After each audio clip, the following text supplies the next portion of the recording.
إن الحمد لله نحمده ونستعينه ونستغفره ونعوذ بالله من شرور أنفسنا ومن سيئات أعمالنا من يهده الله فلا مضل له ومن يضلل فلا هادي له وأشهد أن لا إله إلا الله وحده لا شريك له وأشهد أن محمدا عبده ورسوله أما بعد فإن خير الكلام كلام الله وخير الهدي هدي محمد صلى الله عليه وآله وسلم وشر الأمور محدثاتها وكل محدثة بدعة وكل بدعة ضلالة وكل ضلالة في النار. خۆشەویستان، خوای گەورە میهرەبان لە قورئانی پیرۆزە باسی تاقمێکی کردووە. ئەو تاقمە لە قورئانی پیرۆزە خوای پەروەردگار زۆر بە خراپی باسیانی کردووە و لە دۆزەخیشدا جێگای ئەوان لە جێگای کافرەکان و بێدینەکان خراپترە. تاقمێکن لەناو موسڵماناندا زۆر بڵاون، مرۆڤی دووڕوو منافق. خوای گەورە بمان پارێزێ. پێغەمبەری خوا صلی الله عليه وسلم لە حەدیثێکی صحیحدا دەفەرمێ: من كان له وجهان في الدنيا كان له يوم القيامة لسانان من نار. هەر کەسێ لە دنیادا دووڕوو بێت، دوو دەموچاوی هەبێت، دوو ڕووی هەبێت، ئەگەر زیاتر بێ ئەوە هەر باسی مەکە. خەڵکەیە بەدەیەها ڕووی هەیە. ئەوە لە ڕۆژی قیامەتە خوای گەورە دوو زمانی درێژی لە ئاگر بۆ دروست دەکات، چونکە لە دنیادا دووڕوو بووە. کەواتە ئاگادار بین، مرۆڤی دووڕوو ئیش و کاری چییە؟ ئاژاوەگێڕی و فەسادی و چاڵ هەڵکەندن و پیلاندانان سیفەتی ئینسانی دووڕووە. لەگەڵ ئەوەشا خۆشیان زۆر بە عاقڵ و ژیر دەزانن. دەڵێ ئەمەندە عاقڵم من، ئیسش کەس نازانێ من چیم. منیش دەڵێم ئەوەندە منافق و دووڕووی کەس نازانێت چیت. بەپێی قورئان و حەدیث تۆ عاقڵ نیت، تۆ دووڕوو منافقی. بۆیە ئەو کەسانەی کە خۆیان هەر جاری بە نەوعی دەرئەخەن و کەس سەریان لێ دەرناکە، ئەوانە منافقی ئەسڵین، دەرەجە یەک.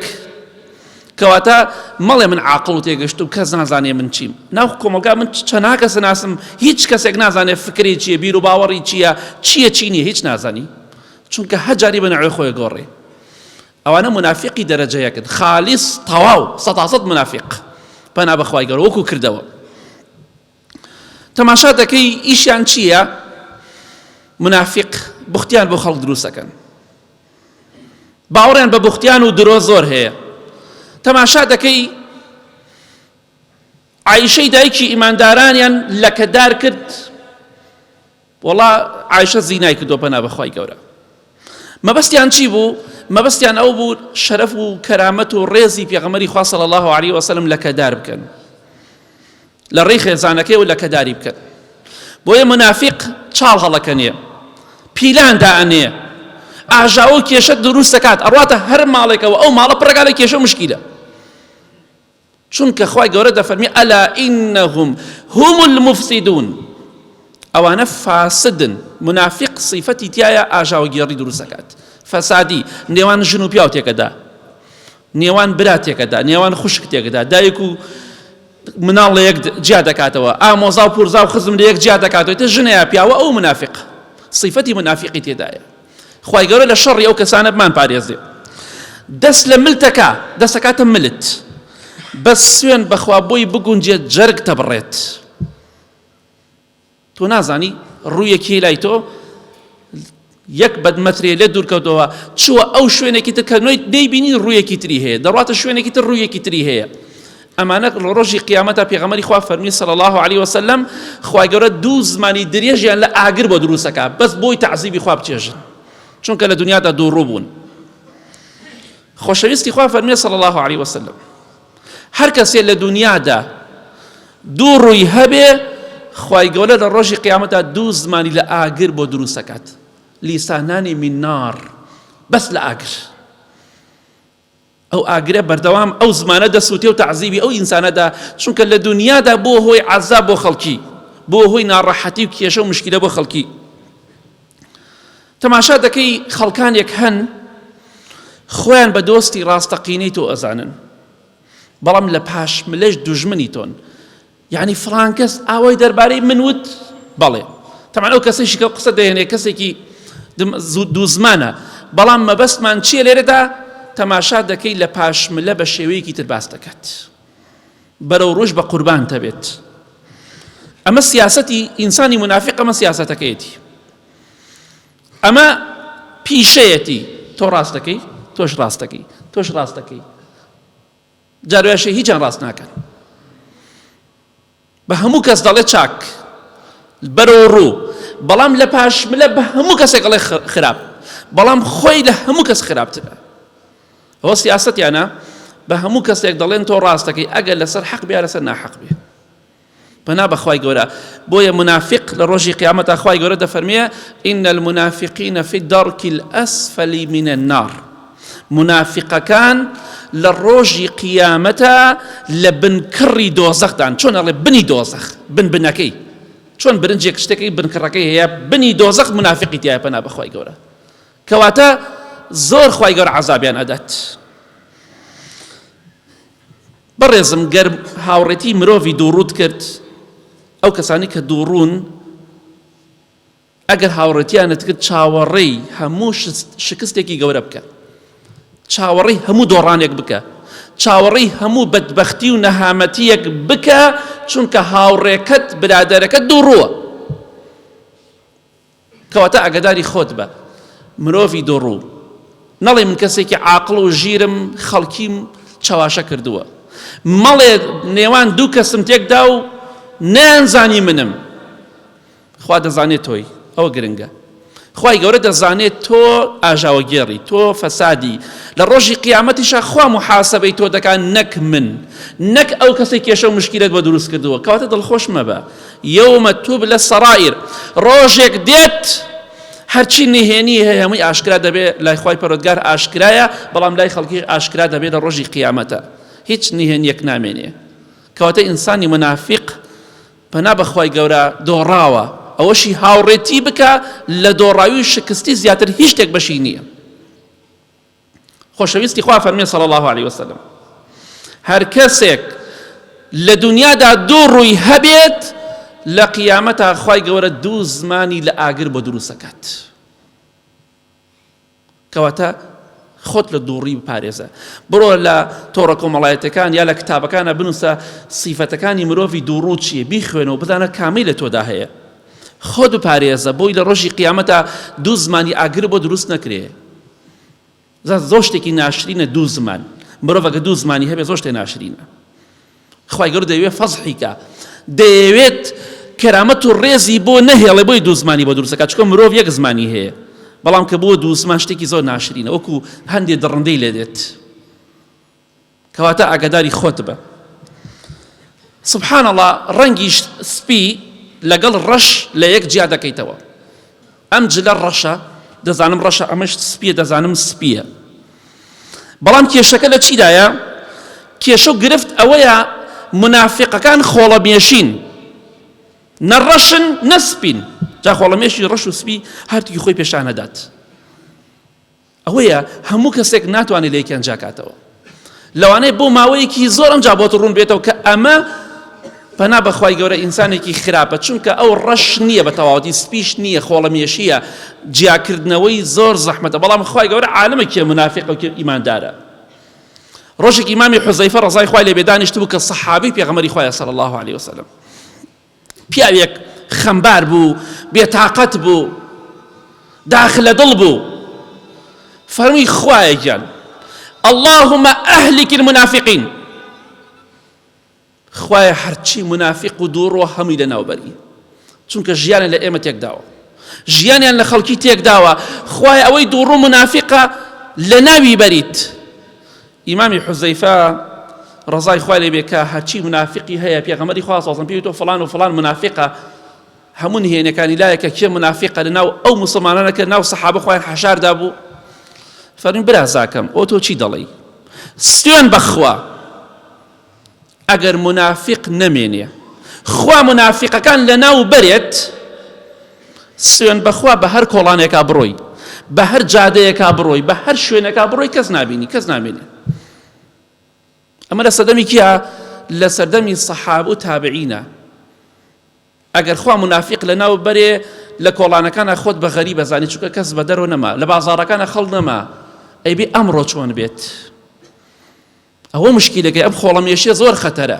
ڕەنگێکی خۆڵەمێشی نەڕەشە نەسبی جیاکردنەوەی گرفتە زۆر گرفتێ گەورەیە بەڵام خوا دەزانێت کە کێ منافقە و کەسێکیش عاقڵ و تێگەیشتوو بێ بە سیفەتەکانە بۆی دەرئەکەوێ ئەمە ئینسانێکی دووڕووە ئەگەر لی نزیک بیتەوە هاوڕێتی بکەی ئیتر مێردتە ژنتە کەسێ نزیکتە هاوڕێتە هەر کەسێکە سێن بەخوا بەرەو دۆزەخت دەبات تۆش فێری دووڕووی و منافقی دەکات ئەگەر لی دوور نەکەویتەوە کەواتە لە ڕۆژی تنگانەدا لە هەندێ حاڵەتدا بۆ دەرئەکەوێ ئەم پیاوە ڕەشەیە سپیە بۆ دەرەکەوێ خۆڵەمێشەکەی بەلای چیا زیاتر دەڕوات کەواتە ئاگاداری خۆمان بین منافق پەنا بەخوای گەورە جێگایەکی سەختی هەیە لە دۆزەخدا خوای گەورە لە قورئانی پیرۆزە چیە دەفەرمێ ليعذب الله المنافقين والمنافقات والمشركين والمشركات خوای گەورە عەزابی ئەو ژن و پیاوانە ئەدا کە منافقن خوای گەورە پێش منافقەکان باسی کی کردووە کەس منافقی باس کردووە پاشان مشریک بتپەرست خوای گەورە عەزابی منافقەکان ئەدا عەزابی مشریکەکان و بتپەرستەکان ئەدات خوای گەورە پێش بتپەرستەکان هەڕەشەی لە منافق کردووە لە دووڕوو کەواتە دووڕووی بەدبەختی و دۆڕاوی و شەرمەزاریە بۆ دنیا و قیامەت پێغەمبەری خوا فەرمێ صلی الله عليه وسلم هەر کەسێ لە دنیادا دووڕووی هەبێت خوا لە قیامەتە دوو زمانی لە ئاگر بۆ دروست دەکات بۆی بەردەوام لەناو ئەهلی دۆزەخیشا خوای گەورە فەزحی ئەکا ئەهلی دۆزەخ دەڵێن ئەوە فڵان کەسە دوو زمانیە کەواتە ئینسانێکی دووڕوو بووە لە دنیادا لەناو ئاگرایە و سەرشۆڕ و ڕسوایە چونکە لە دنیادا دووڕوو بوو یەک ڕووی نەبوو ئینسانی ئیماندارە بێ یەک ڕوو بێت پەنا بەخوای گەورە لە صفەتی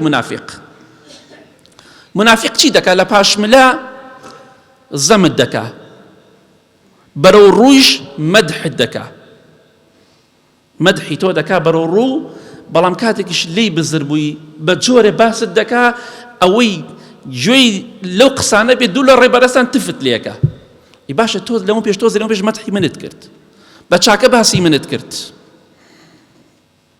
ئەو کارە ساتە ڕۆژێک لەم شارەدا لەناو بازاڕدا بووم پیاوێک بە تەمەنیش بوو زۆر چاک من بە دۆستێکی خۆم دەزانی زۆر گەورە منش کە ڕۆشتم بینیم زەمی منەکە من لە پشتیەوە بووم سێ چوار نەفەر وەستا بوون و قسە مەکەن زەمی منی کرد بەس کە دام بانشانەوەتون سەلام عەلەیکم مام حاجی تەواو دوو لۆ ڕێبەرزان سەد جۆری ناشرینی بەخۆیدا وەڵڵا مامۆستا من درۆزنم من وام ماچێکم بەرێ تۆ ڕازگۆی تەواو قسەی دڵی خۆت کرد بەس من وام بزانی تۆ دۆستی منی ئەوە کێشەکەیە منی بینی باوەشی پیاما کرد بەڵام پێشتر زەمی منیە کرد ئەم شتانە زۆرە نەک من هەمومان ئەو شتانەمان هەیە کەواتە ئاگاداری خۆمان بین بەرەو ڕوو مەدحت دەکا لە پاشملەیش زەمت دەکا بەڵام ئەوەش نەبێ بەڵگەی پێ بێ کاکە وتارەکەت بەدڵ نییە مەیە خۆ منەوتەوە بە کەسمە دۆرە بۆ مزگەوت کاک بەخوا بە کەسیش ناڵێم حەز لە خۆتبەم نییە لە فەیسبووکەشا بینیت ڕەتیکە گوێی لێ مەگرە بەس پێویست ناکە ئینسان لە خۆڕای جاروێ ڕقی لە کەسێکە بێ ئەوەی یەک بەڵگەی پێ بێ زۆرمان ئەوە کەسی ناحەزمانەیە سەلام مالی ناکە بۆ خۆی نازانین هۆکارەکەی چییە ئەوە کێشەکەیە بۆی دەبینی بەدەم بە زمان دڵسۆزی تۆیە بەڵام لە دڵەوە ناحەز و دوژمنی تۆیە باشە من پرسیارە دەکەم لەو دوو ڕوانە پەنا بەخوای گەورە ئەبێ چی ڕوویەکی خۆیان بەلاوە پەسەند بێ ئەوان کام ڕوویان پەسەنە ئەو ڕۆی کە لای منە یا ئەو ڕۆی لەو دیوارەکە لەگەڵ منە بەکاری دەهێنێ کامیان لای خۆی پەسەنە کامیان لای خۆی گرنگە بۆی ئینسانی منافق پەنا بەخوای گەورە ئینسانی دووڕوو بەردەوام بڵێ خوایە لە شەڕی دووڕوو بمپارێزی چونکە بەڕاستی خراپترین لەناو کۆمەلگا خراپترین کەسن کەواتە ئاگادار بە مرۆڤی دووڕوو وەکو درا وایە وەکو پارە وایە ئەم دیودی وە ناکرێت لە گیرفانی خەڵکا بێ حتا مردن لە گیرفانی خەڵکا بێ وەکو نیسک وایە بەرەو پشتی بۆ نییە وەکو گولە شوشە هەڵمات وایە هەڵماتیش بەرەو پشتی بۆ نییە بۆیە کەس نازانێ ئەم ئینسانە چییە، چی فکرێکیە، چی بیر و باوەڕێکیەیە، لەگەڵ کێدایە، لەگەڵ کێدا نییە، چونکە تۆ سەری لێ دەرناکەی. ئەو ئینسانانە پەنا بەخوا منافقن، نەعاقڵن، نەتێگەیشتون، نەژیرن، نەوریان، نەزۆرزانن، بەڵکو منافق و دووڕون بە پێ شەرعی خوا. خوای گەورە داوات لێ دەکەین لە شەڕی منافق و لە صفەتی منافق بە دوورمان کە یا رب العالمین، لە گوناهی دایک و باوک و مردوەکانمان خۆش بی یا رب العالمین.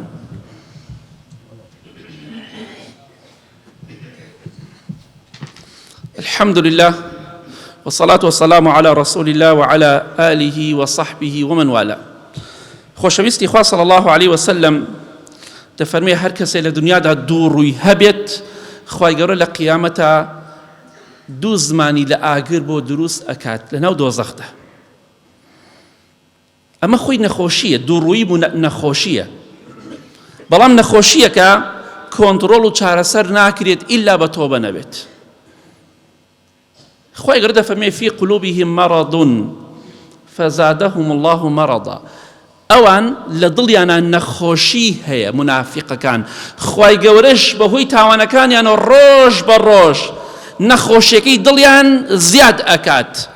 ئەم نەخۆشی دووڕوویە نەخۆشیەک نییە چارەسەر کرێ ئیلا بە ئیمان و بە تەقوانە بە چارەسەر ناکرێ، چونکە نەخۆشیک و دەردێکی کوشندەیە.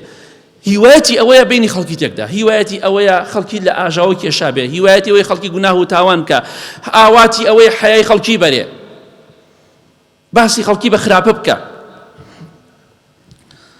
چونکە کێشەکە ئەوەی ئینسانی دووڕوو پەنا بەخوا ناتوانێت بە یەک ڕوو بژی، ناتوانێت ئیماندار بە یەک ڕوو ئەژی. من بیر و باوەڕم ڕوون و ئاشکرایە، توش دەبێ بیر و باوەڕ ڕوون و ئاشکرا بێ. دەبێ بزانیت چی بیر و باوەڕێکتەی، خەڵکیش بە هەمان شێوە خەڵکی بزانێت تۆ چیت. ئەگەر وانە بێ ئەوە نەخۆشیە، ئینسان حەبلێن بکە. کورد و عەرەب ئەڵێ ئیبن و دەقیقە، هەر دەقەی لەسەر شتێک بێ. ئەمە کارەساتە، لە حەبلێن بە هەموو شتێک بکەیت، لە یاری بە هەموو شتێک بکەیت. ئەمە صفەتی ئینسانی ئیماندار نییە. تۆڵی ئیهدینە الصراط المستەقیم، خۆیان هیدایەتم بدە بۆ ڕێگای ڕاست. ڕێگای ڕاست یەک ڕێگایە، بەڵام لە چەپ و ڕاست و هەمووی منافقی دووڕووی تووشە بێت. یەک ڕێگای خوا هەیە، دوو ڕێگا و سێ ڕێگا نییە. یەک ڕوو هەیە بۆ ئیماندار، دوو ڕوو سێ ڕوو نییە. بۆ قورئانی پیرۆز بخوێنە بزانە خوای گەورە چەندێ باسی منافقەکە، چەندێ هەڕەشەی گەورەیان لێ دەکات. کەواتە بزانە منافق یعنی چی، صفەتەکانی لە خۆتا بە دوور کە. بەڕێزم، هەر کەسێک لە ئێمە ئەگەر دۆستمان نەبێ، کەسەکانی دەوروبەرمان منافق و دووڕوو نەبن، خەڵکی چوزانێ خاڵی لاوازی من و تۆ چییە. خەڵکی چوزانێ ئەگەر جاشەکان نەبوونایە کاتی خۆی بەعس و بارق نانەتوانێ ئەو خەڵکە بۆ شێوە ئەنفالکەن. ئەگەر تۆش هاوڕی دووڕوت نەبێ، کەسی نزیکی دووڕوت نەبێ، خەڵکی نازانێ خاڵە لاوازەکانی تۆ لە چیایە. لە ڕێی کەسەکانتەوە خاڵە لاوازەکان و نقطە زوعفەکانی تۆ دەزانرێ. ئەمە نەخۆشیەکە ئینسانێک دۆستت بێ و هەم دوژمنیشت بێ.